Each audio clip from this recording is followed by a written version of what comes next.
Vision News at Noon is produced by the students of Troy University.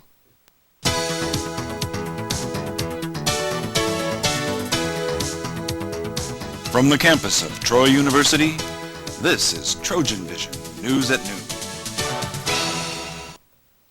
Hello and welcome to TrojanVision News at Noon for February 3rd, 2009. I'm Sean Sporman. Thank you for joining us today.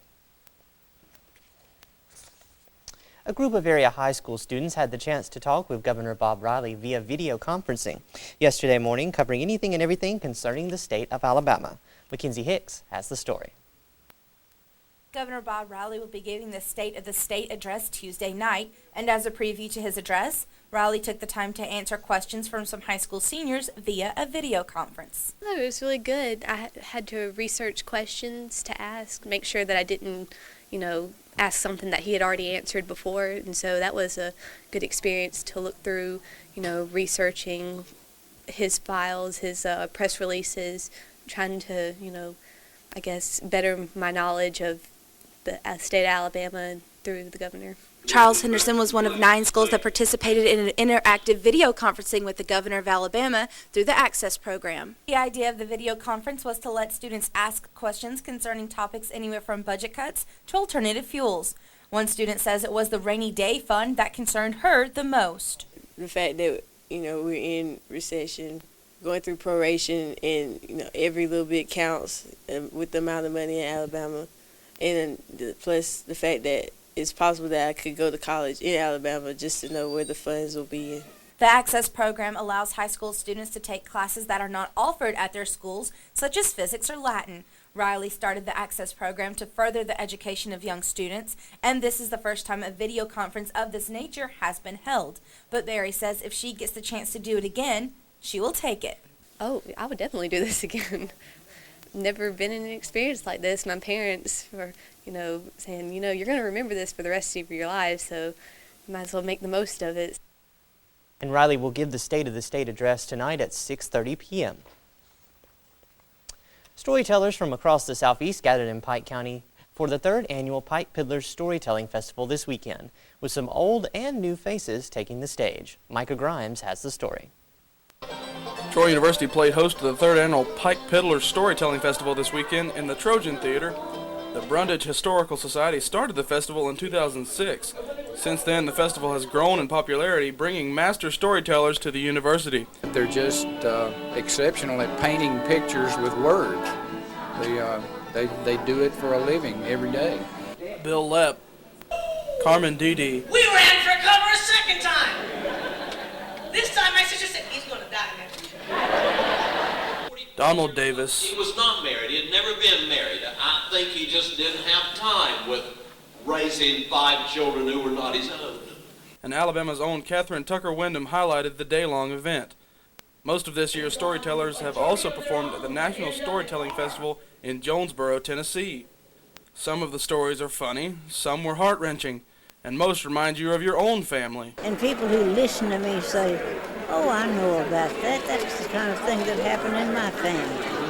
And it encourages them to remember and to tell, to keep those stories living. In the Trojan Theater, Micah Grimes, TrojanVision News. The annual festival saw its largest attendance in its short history, selling out all 4 shows. Troy's tennis teams wanted to share their skills with the community and teach kids how to stay fit. After playing a day of tennis, the Trojan tennis teams held a free tennis clinic. Jalissa Ellis has the story. While the nation is looking for ways to get children in shape, Troy University tennis team gave back to their community and did just that.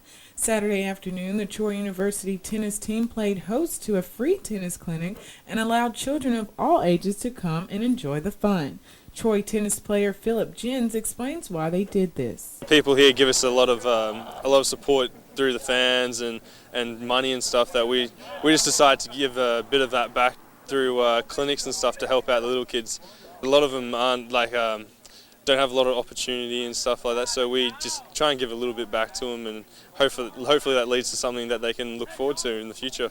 The sport tennis is not as easy as you think. This sport calls for a lot of active participation, and some kids just aren't used to that. Some tennis players share why playing tennis is good for children's health. And not only are they getting fit at the same time, they're also enjoying it as well. So they, so they're just having fun and getting out there, doing the work, doing the hard work, and they don't even notice it, I guess. Tennis, you're running all the time. You have to be a real athlete to play tennis. Like in some other sports, there are like team sports that you don't have to, maybe you have some time to relax and just to walk around. But here in tennis, you have to be in the court running around all the time. You use all the parts of your body. It's a complete sport. While taking a break from all the action, a few clinic participants tell their favorite part of the day. My favorite part was serving because I'm really good at serving and I really enjoy serving. Favorite part was actually working like one-on-one with the coaches. It was the best part. Julissa Ellis, TrojanVision News. And we will find out how the tennis team fared later in sports. And now taking a look at news from around the state. A spokesman for Alabama's electric cooperatives say about 170 workers remain in Kentucky to help the state restore electricity in the wake of last week's devastating ice storm. Daryl Gates, a spokeswoman, said in a statement Tuesday that 20 electric cooperatives in Alabama are participating in the effort. Gates said that Alabama is among 12 states aiding in the restoration efforts. And next in state news, Perdido Beach voters will decide in April whether they want to become Baldwin County's 14th municipality. Incorporation supporters fear the community's identity could be threatened by Orange Beach if it builds a bridge across Wolf Bay to a road heading north along the route of Baldwin County's 95 just west of Perdido Beach. And last in state news, a Coleman police officer was shot while attempting to apprehend 2 robbery suspects. The shooting happened early today around 3 a.m.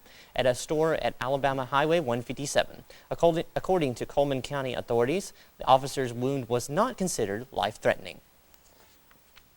And still to come on Trojan Vision News at noon, the men's basketball team was at home over the weekend. Did they come out with a win? As mentioned before, the tennis team put a clinic on for Troy's youth. Did they also put a clinic on against their opponents? Stay tuned. More news, sports, and weather is coming up right after this.